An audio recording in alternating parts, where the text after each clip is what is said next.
Okay. If 3 over 5w equals 4/3, what is the value of w? So for these, I like to write them without any middles, okay?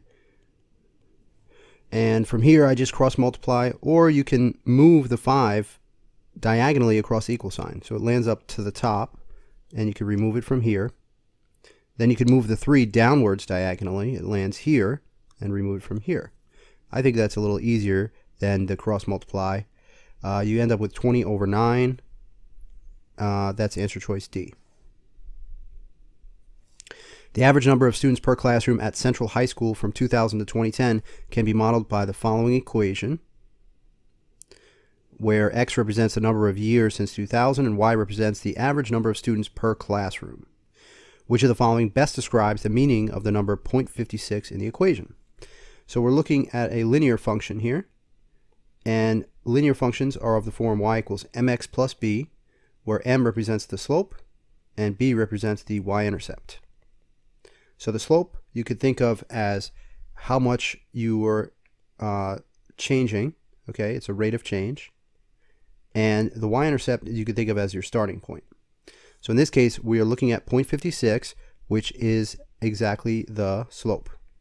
So we can interpret it as a rate of change, and the units for that rate of change are going to be the same as the units of y over the units of x.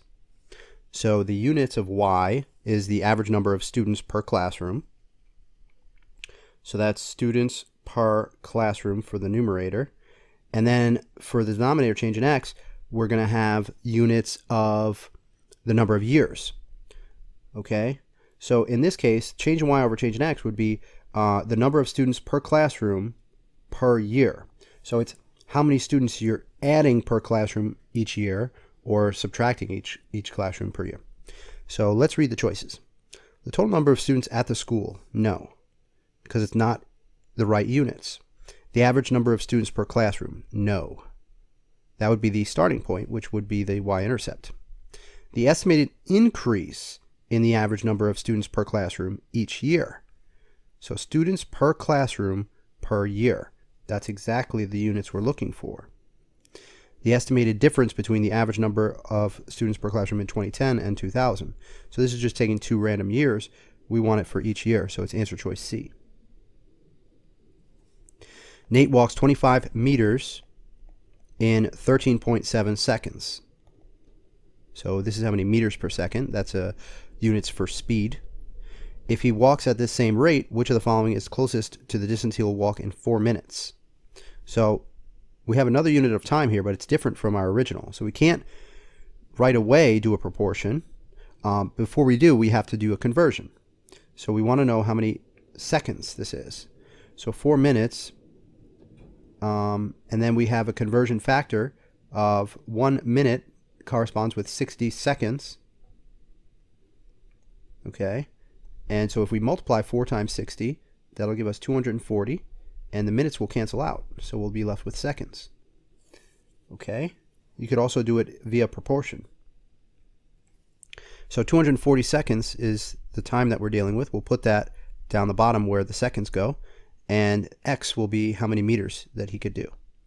So at this point we can cross multiply, or we can just move this 240 diagonally across the equal sign, right? That's the better way. So then we just have to multiply. So let's use the calculator here. So we have 240 times 25, okay, and then we have to divide that by 13.7. Right, we get 437, so it's approximately 450 meters. Choice B.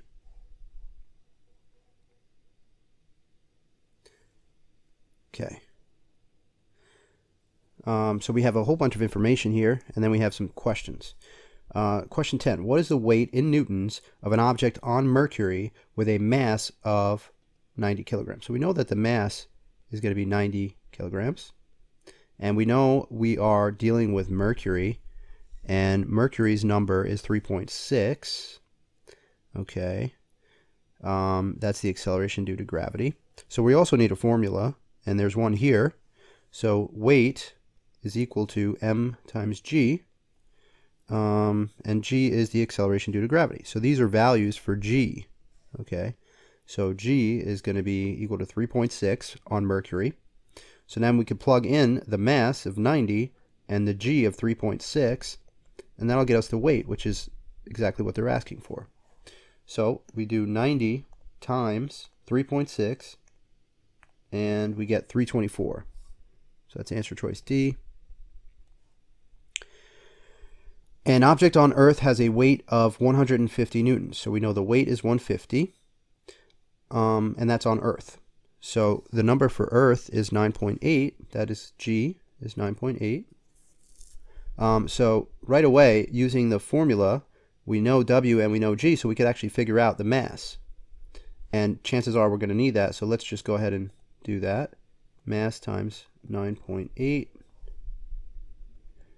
Then we divide, so 150 divided by 9.8.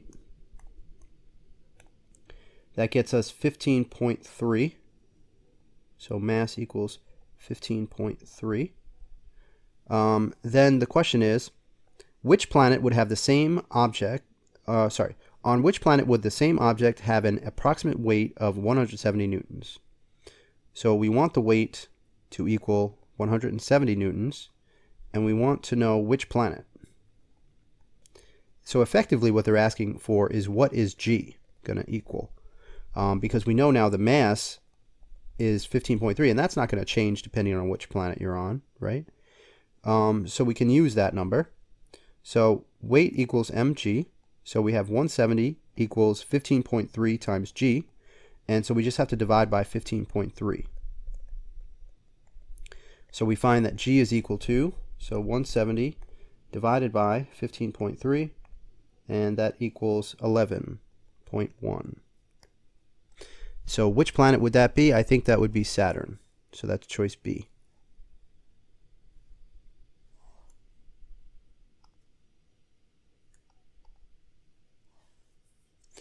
Right.